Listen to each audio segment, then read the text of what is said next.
Visakha central jail వివాదాలకు care of అడ్రస్గా మారుతుంది. ఈ సెంట్రల్ జైల్లోని సిబ్బంది వ్యవహరిస్తున్న తీరు ఇప్పుడు చర్చనీయాంశం అయింది. తాజాగా ఇద్దరు ఖైదీలు మీడియాకు విడుదలసిన లేఖలో అందులో లోపల సిబ్బంది తమను ఏ విధంగా వేధిస్తున్నారనే దానిపై వివరంగా లేఖ విడుదల చేయడంతో ఇప్పుడు అది సంచలనంగా మారింది. గతంలోని విశాఖ సెంట్రల్ జైల్లోని గంజాయి, సెల్ ఫోన్ల విషయం పెద్ద కలకలం రేపింది.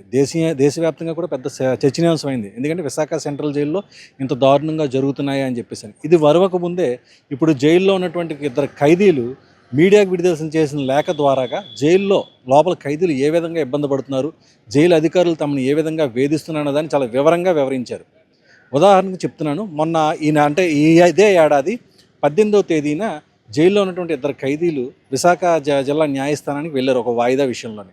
ఆ వాయిదా విషయంలోని జడ్జి ముందుకు వెళ్ళి లోపల తమను అధికారులు ఏ విధంగా వేధిస్తున్నారని నేరుగా ఫిర్యాదు చేశారు. దాంతో అప్పటి నుంచి కూడా ఆ జైలు అధికారులు సిబ్బంది తమను వేధిస్తున్నారని చెప్పేసి జైల్లోని శిక్ష అనుభవిస్తున్నటువంటి ఇద్దరు ఖైదీలు ఎవరైతే ఉలవల రాజేష్, అతను ఒక రౌడీ షీటర్, లోపల శిక్ష అనుభవిస్తున్నాడు. అదేవిధంగా మీర్జా ఖాన్, తను కూడా ఇద్దరు ఖైదీలు కూడా ఒక మొత్తం లోపల జరుగుతున్న తీరునంతా కూడా వివరంగా ఒక లేఖలో రాసి మీడియాకు విడుదల చేయడం జరిగింది.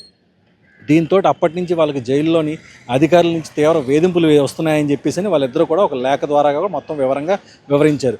ముఖ్యంగా జైల్లో ఉన్నటువంటి సూపరింటెండెంట్ ఎవరైతే జైలు సూపరింటెండెంట్ మహేష్ బాబు, అలాగే డిప్యూటీ సూపరింటెండెంట్ సాయి ప్రవీణ్, వీళ్ళిద్దరూ కూడా తమపై చాలా దారుణంగా వేధిస్తున్నారు, తీవ్ర ఇబ్బందులు పెడుతున్నారు, కక్ష కట్టి తమనిపై తప్పుడు కేసులు కూడా పెడుతున్నారని చెప్పేసి ఆరోపించడం కూడా జరిగింది.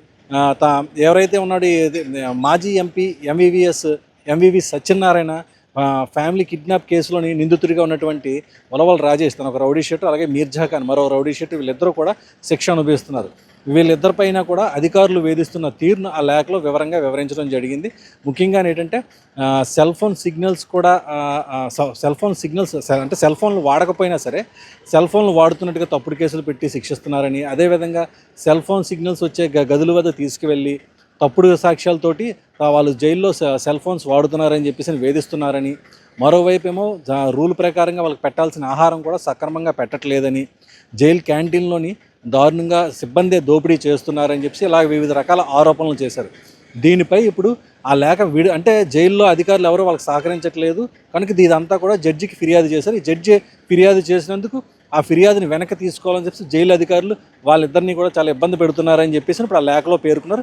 అయితే ఇప్పుడు ఆ విషయాన్ని చాలా ఆలస్యంగా ఇప్పుడు మీడియాకు ఒక లేఖ రూపంలోనే వాళ్ళు విడుదల చేయడం జరిగింది. ఇప్పుడు ప్రస్తుతం ఇదంతా కూడా చర్చనీయాంశం అవుతుంది. కనుక విశాఖ సెంట్రల్ జైలు ఎందుకు ప్రతిసారి కూడా వివాదాల కేర్ ఆఫ్ అడ్రస్ అవుతుందన్న విషయం ఇప్పుడు అందరి విషయంలో కూడా ఒక చర్చ జరుగుతుంది. ముఖ్యంగా లోపల జైలు సిబ్బంది ఎవరైతే ఉన్నారో అధికారులు వీళ్ళు కూడా వాళ్ళు వ్యవహరిస్తున్న తీరు సక్రమంగా లేదని చెప్పేసి బహిరంగంగానే లోపల ఉన్నటువంటి ఖైదీలంతా కూడా ఆరోపణలు చేస్తున్నారు. కనుక దీనిపై సమగ్రమైన విచారణ జరగాలని చెప్పేసి పలువురు కోరడం జరుగుతుంది. కెమెరా పర్సన్ మౌలానాతో దుర్గాప్రసాద్, విశాఖపట్నం నుండి.